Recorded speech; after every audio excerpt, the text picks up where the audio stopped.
दोस्तों, आज की जो कहानी है, आज का जो प्रसंग है, बड़ा ज्ञानवर्धक है, बड़ी मोटिवेशनल स्टोरी है। इस कहानी को पूरा सुनिएगा। ये कहानी आपको आपके जीवन में ढेर सारी प्रेरणाएं देगी। प्रिय दर्शकों, आज की जो कहानी प्रस्तुत करने जा रही हूँ वो एक चिड़िया की कहानी है। वो एक चिड़िया की महाशिवरात्रि की कहानी है। इस कहानी का जिक्र शिव महापुराण में भी मिलता है, इसीलिए ये कहानी बड़ी पावन व पवित्र है। देवादिदेव महादेव कहते हैं कि जो नर इस कहानी को बड़ी ध्यान से और बड़ी गौर से सुनता है, उसके जीवन के सभी पाप नष्ट हो जाते हैं और उसके जीवन से सभी दुखों का नाश हो जाता है। ये कहानी इतनी पवित्र है। जो लोग शिव के भक्त हैं, उनके लिए ये कहानी रामबाण से कम नहीं है। भोलेनाथ का व्रत करने वालों के लिए ये कहानी किसी वरदान से कम नहीं है। उन लोगों को ये कहानी जरूर सुनना चाहिए। जो लोग सोमवार का व्रत करते हैं, उनको भी इस कहानी को जरूर सुनना चाहिए। जो लोग इस कहानी को सुनते हैं, उन पर देवादिदेव महादेव की असीम कृपा होती है और साथ में मनुष्य को अच्छे कर्म करने की ये कहानी प्रेरणा देती है। मनुष्य को अपने जीवन में सद्मार्ग पर चलने की प्रेरणा देती है। कहानी शुरू करने से पहले जो लोग हमसे नए जुड़े हैं, वो हमारी चैनल को सब्सक्राइब कर ले, ताकि आने वाले वीडियो का नोटिफिकेशन आपको सबसे पहले मिले और आप उसका फायदा उठा सकें। तो दोस्तों, शुरू करते हैं आज की कहानी। प्राचीन काल समय में एक सेठ और सेठानी रहते थे। उनके पास अन्न धन की कोई कमी नहीं थी, लेकिन वो लोग अपने जीवन में कभी भी कोई दान दक्षिणा, कोई धर्म पुण्य का काम नहीं किया करते थे। उनके जीवन में उन्होंने कभी भी किसी को भिक्षा नहीं दी और उनकी कोई संतान भी नहीं थी। जिस जगह पर सेठ की हवेली थी, उसी के पास में एक पीपल का वृक्ष था और उस पीपल के वृक्ष में एक सुंदर सी चिड़िया रहती थी। चिड़िया ने अपना घोंसला बना रखा था। चिड़िया के दो छोटे छोटे बच्चे थे। चिड़िया रोज नगर में दाना पानी चुगने के लिए जाती और दाना पानी चुगने के बाद वापिस अपने घोंसले में आ जाती और अपने बच्चों को दाना खिलाती। चिड़िया रोज सेठ के घर भी जाया करती थी, लेकिन वहाँ उसको एक भी दाना नहीं मिलता था और चिड़िया वहाँ से आगे चली जाती। जब चिड़िया अपने मन में ये सोचने लगती है कि पूरे नगर में सबसे बड़ी हवेली इसी सेठ की है और बहुत धनी व्यक्ति है, लेकिन ये कभी भी किसी को दान नहीं देता, कभी किसी भिक्षु को भिक्षा नहीं डालता, कोई भी धर्म का कार्य नहीं करता, कभी कोई मंदिर में सहयोग नहीं करता है, कभी किसी असहाय व्यक्ति की सहायता नहीं करता है, कभी किसी असहाय जीव जंतु की सहायता नहीं करता है, ना ही कभी पक्षियों को ये दाना डालता है। ये सेठ बड़ा कंजूस है। एक दिन चिड़िया सुबह के वक्त अपने घोंसले से उड़कर उस सेठ की हवेली पर जा बैठती है। जब वो चिड़िया सेठ की हवेली पर जाकर बैठती है, तो सेठ और सेठानी बात कर रहे थे। सेठानी अपने पति से कह रही थी कि सेठ जी, हमारे पास इतनी धन दौलत है, इतनी संपत्ति है, पूरे नगर वाले हमें नगर सेठ कहते हैं। हमारे पास धन की कोई कमी नहीं है, लेकिन इस धन का हम क्या करें? हमारी कोई वारिस नहीं है, कोई पुत्र नहीं है। इस धन को खाने वाला कौन होगा? तब सेठ अपनी सेठानी से कहता है, सेठानी, अब इसमें मेरा क्या कसूर है? हमारा नसीब ही कुछ ऐसा है। हो सकता है हमारे नसीब में पुत्र प्राप्ति नहीं है, पुत्र धन की प्राप्ति नहीं है। फिर सेठ कहता है कि जब तक हम जिएंगे तब तक इस धन को खाएंगे, उसके बाद जिसके नसीब में होगा वो इस संपत्ति को खाएगा। दोनों पति पत्नी इस तरह बात कर रहे थे और वो चिड़िया बड़े गौर से सुनने लगती है। वो चिड़िया सेठ और सेठानी की पूरी बात सुनने के बाद वहाँ से उड़कर आगे चली जाती है और अपना दाना पानी चुगने के बाद वापिस अपने घोंसले में चली जाती है। अब चिड़िया रोज उस सेठ के घर जाने लगी और उनकी पूरी बात सुनने लगी। सेठ की जो घरवाली थी सेठानी, वो बड़ी अच्छे स्वभाव की थी। उसके दिल में दया धर्म भी था। जब सेठानी रोज उस चिड़िया को देखती है, तो धीरे धीरे सेठानी का उस चिड़िया से लगाव हो जाता है। अब सेठानी उस चिड़िया को सेठ से छुप छुप के दाने डालती थी और चिड़िया दाने चुगती। ऐसे करते काफी दिन निकल जाते हैं। एक दिन चिड़िया मन में सोचने लगती है कि सेठानी बहुत अच्छी है और मुझे दाने भी खिलाती है, लेकिन उसके घर में पुत्र नहीं है। तब वो चिड़िया अपने मन में सोचने लगती है कि ऐसा क्या किया जाए जो सेठानी को पुत्र हो। चिड़िया सोचने लगती है कि एक औरत जब तक माँ नहीं बनती है तो उसका औरत होना ही बेकार होता है। एक औरत का दुख एक औरत ही समझ सकती है। औरत का जीवन तभी सफल होता है जब वो माँ बन जाती है। एक औरत को सबसे बड़ा सुख तब मिलता है जब वो माँ बनती है। यही सोचकर चिड़िया बड़ी दुखी हो जाती है और चिड़िया सोचने लगती है कि इतनी सीधी सादी सेठानी है, रोज मुझे दाना खिलाती हैं। ऐसा मैं क्या करूं जो इनके घर पुत्र जन्म ले और इनको पुत्र प्राप्ति हो। और वो सोचने लगती है कि ऐसा मैं क्या करूं। एक दिन चिड़िया के मन में आता है कि क्यों ना मैं देवादिदेव महादेव के पास पहुंचूं और उनसे इस सेठ और सेठानी की अरदास करूं, उनसे अर्जी करूं। यही सोचकर चिड़िया अपने पति चीड़ा से कहती है कि पिया जी, मैं कुछ दिनों के लिए कहीं जा रही हूँ, आप बच्चों का ख्याल रखना, इनको समय पर दाना पानी खिलाना। इतना कहकर वो चिड़िया अपने घोंसले से उड़ान भरती है। चिड़िया उड़ती हुई जाती है, रात दिन उड़ती है, बड़ी परिश्रम करती है, भूखी प्यासी उड़ती रहती है और उड़ती उड़ती अंततः वह कैलाश पर्वत पर पहुंच जाती है, जहां पर देवादिदेव महादेव और माता पार्वती थी। चिड़िया उड़ती हुई जाकर के माता पार्वती के चरणों में पड़ जाती है और जैसे ही माता पार्वती के चरणों में जाकर के चिड़िया बैठती है, चिड़िया बेहोश हो जाती है। माँ जगदम्बा पार्वती चिड़िया को अपने हाथों में उठाती हैं और चिड़िया को होश में लाती हैं और चिड़िया से कहती हैं कि चिड़िया, तुम कहाँ से आई हो? हे पुत्री, तुम बहुत परेशान हो रही हो। तब चिड़िया माँ पार्वती से कहती है कि मैया, मैं बहुत दुखी हूँ और बड़ी दूर से आई हूँ। मैं अपने दुख के लिए दुखी नहीं हूँ, किसी और के दुख के लिए बड़ी दुखी हूँ। तब माँ पार्वती कहती हैं, पुत्री, आप मुझे स्पष्ट बताइए, क्या बात है, खुल के बताइए। तब चिड़िया कहती है कि मैया, मैं जहाँ रहती हूँ वहाँ पर एक सेठ और सेठानी रहते हैं। उनके कोई पुत्र नहीं है और वो सेठानी बड़ी भोली है, उनको एक पुत्र दे दीजिए। चिड़िया इतनी बात माँ पार्वती से कहती है और फिर से बेहोश हो जाती है। माँ पार्वती फिर से उस चिड़िया को होश में लाने की कोशिश करती हैं। काफी देर बाद वो चिड़िया फिर से होश में आ जाती है। तब माँ पार्वती उस चिड़िया को कुछ दाना पानी खिलाती हैं और चिड़िया से कहती हैं कि पुत्री, तुम चिंता ना करो, थोड़ी देर में महादेव उठेंगे, उसके बाद हम महादेव से बात करेंगे। उसके थोड़ी देर बाद देवादिदेव महादेव अपने समाधि से खड़े होते हैं।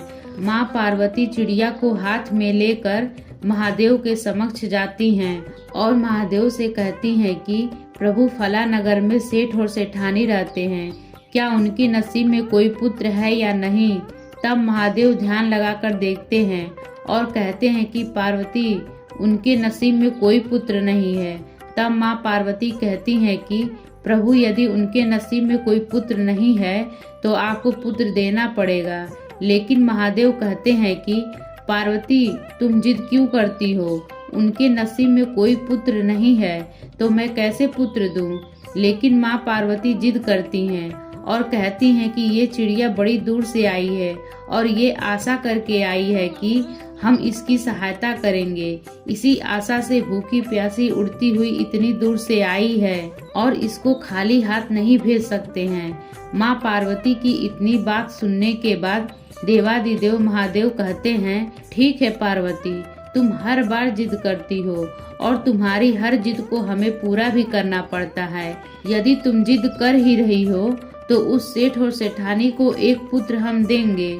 लेकिन महादेव फिर से कहते हैं कि चिड़िया से कहो कि सेठ और सेठानी कोई दान धर्म नहीं करते हैं, कोई पुण्य का काम नहीं करते हैं, कोई पवित्र शास्त्र नहीं पढ़ते हैं, कोई ज्ञान पुराण नहीं पढ़ते हैं, कोई पुराण शास्त्र नहीं पढ़ते हैं, कोई वेद शास्त्र नहीं पढ़ते हैं। ऐसे नास्तिक लोग हैं यदि वो नास्तिक से स्वास्तिक होने लगे तो उनको एक पुत्र की प्राप्ति हम देंगे। उनको दान धर्म भी करना पड़ेगा, मंदिर में भी जाना पड़ेगा, भिक्षु को भिक्षा भी देना पड़ेगा, ईश्वर के भजन भी करने पड़ेंगे, तभी उनको पुत्र प्राप्ति हो सकती है। तब वो चिड़िया कहती है कि प्रभु, मैं अपनी तरफ से पूरी कोशिश करूंगी कि सेठ और सेठानी मंदिर भी जाया करें, व्रत और त्योहार करें, दान दक्षिणा करें। मैं अपनी तरफ से पूरा कोशिश करूंगी। तब महादेव कहते हैं तथास्तु। उसके बाद चिड़िया देवादिदेव महादेव को और माँ पार्वती को प्रणाम करके और वहाँ से उड़ान भरती है और उड़ती हुई अपने घोंसले में आ जाती है। उसके 9 महीने बाद सेठानी को एक सुंदर पुत्र की प्राप्ति होती है। सेठ और सेठानी बड़ी खुश होते हैं अपने पुत्र को पाकर। चिड़िया भी बड़ी खुश होती है। चिड़िया फूली नहीं समाती है कि उसकी मेहनत सफल हो गई। चिड़िया भी अपनी मेहनत का फल देखकर बड़ी खुशी होती है, बड़ी प्रसन्न होती है। चिड़िया भी सोचने लगती है कि इस नगर का सबसे बड़ा धनी सेठ है और जब ये सेठ अपने पुत्र को अच्छी अच्छी चीज खिलाएगा तो कुछ थोड़े बहुत टूक नीचे भी गिरेंगे और वो हमको भी खाने को मिलेगा। यही सोचकर वो चिड़िया बड़ी खुशी होती है। धीरे धीरे सेठ का लड़का बड़ा होने लग जाता है। एक शिवरात्रि निकल गई, दूसरी शिवरात्रि भी निकल गई, तीसरी शिवरात्रि भी निकल गई और चौथी शिवरात्रि भी निकल गई। 5वीं जब शिवरात्रि आने को होती है तब वो चिड़िया बड़ी चिंतित होती है, बड़ी दुखी होती है।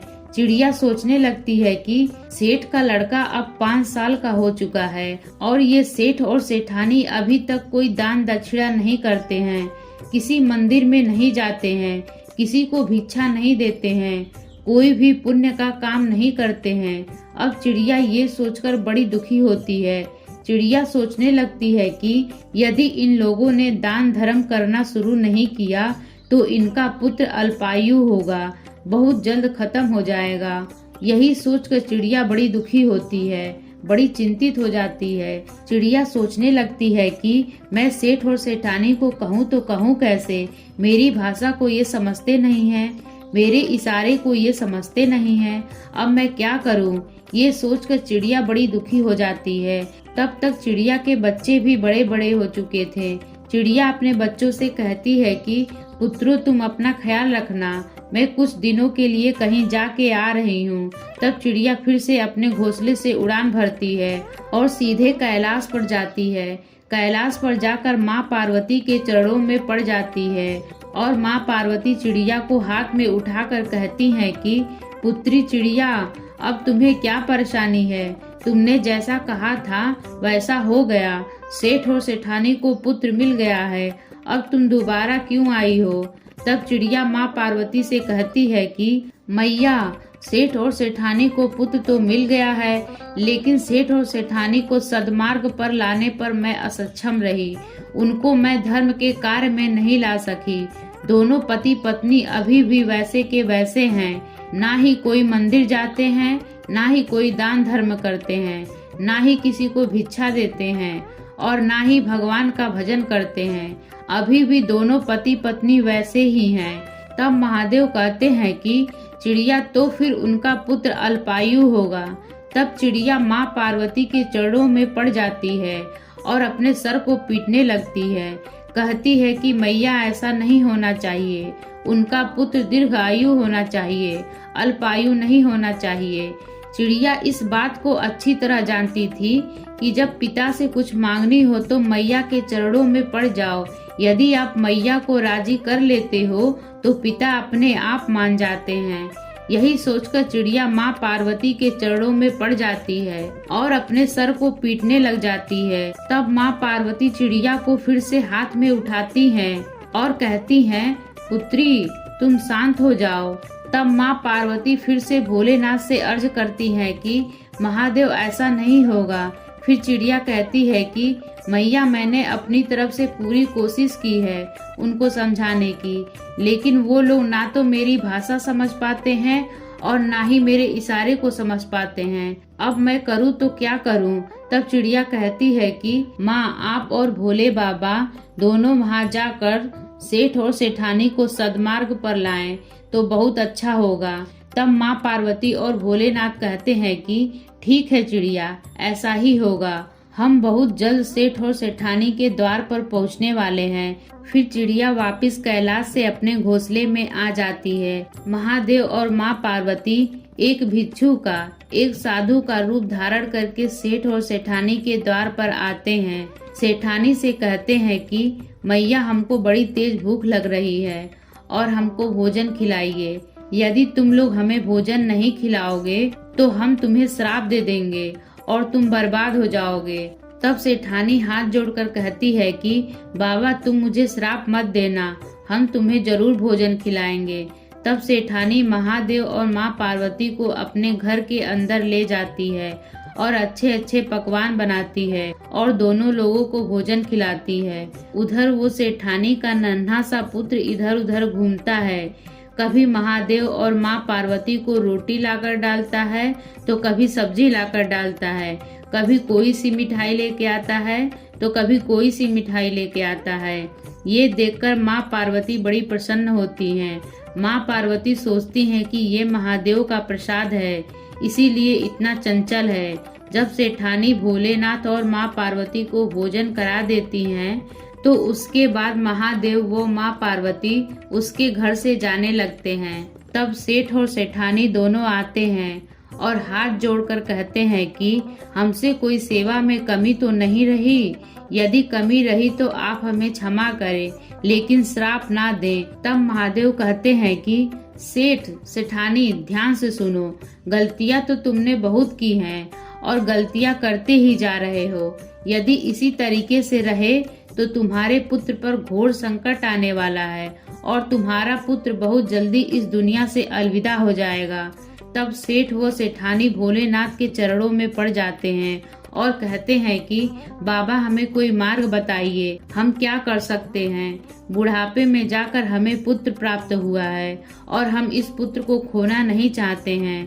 तब महादेव कहते हैं कि खड़े हो जाओ और ध्यान से सुनो। आज के बाद यदि तुम्हारे द्वार पर कोई भी आता है तो वो खाली नहीं जाना चाहिए। दान धर्म करो, तालाब खुदवाओ, कुएं खुदवाओ, लोगों की सहायता करो, परेशान जीव जंतु की सहायता करो, धर्म पुण्य करो और शिवरात्रि का व्रत करो, ईश्वर की भक्ति करो, ईश्वर का भजन करो। महादेव इतनी बात कहते हैं। तब दोनों पति पत्नी हाथ जोड़कर महादेव के चरणों में पड़ जाते हैं और कहते हैं कि बाबा, हम ऐसा ही करेंगे। फिर सेठ और सेठानी से महादेव कहते हैं, तुम्हारे घर में ये जो पुत्र खेल रहा है, ये तुम्हारी मेहनत से नहीं, तुम्हारे नसीब में नहीं था।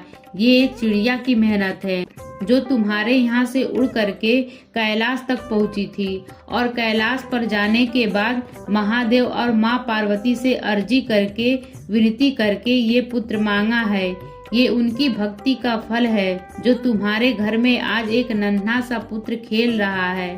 तब सेठ और सेठानी कहते हैं, बाबा, वो चिड़िया कौन सी है। तभी वो चिड़िया वहाँ आती है और महादेव और माँ पार्वती को प्रणाम करती है। प्रिय दर्शकों, ये दिन महाशिवरात्रि का था, जिस दिन महादेव और माँ पार्वती सेठ और सेठानी के घर आए थे। सेठ और सेठानी के घर माँ पार्वती और भोलेनाथ अपना पूर्ण रूप धारण करते हैं और सेठ और सेठानी को दर्शन देते हैं और चिड़िया की महाशिवरात्रि सफल होती है। बड़ी धूमधाम से सेठ और सेठानी महाशिवरात्रि मनाते हैं और महाशिवरात्रि का व्रत करते हैं और चिड़िया भी व्रत करती है और देवादिदेव महादेव और माँ पार्वती का दर्शन पाकर वह तृप्त हो जाते हैं। उनकी महाशिवरात्रि सफल हो जाती है। दोस्तों, उम्मीद है कि ये कहानी आपको पसंद आई होगी। इसी तरह की कहानी सुनने के लिए हमारे चैनल को सब्सक्राइब करें, वीडियो को लाइक करें। कहानी सुनने के लिए आपका बहुत बहुत धन्यवाद।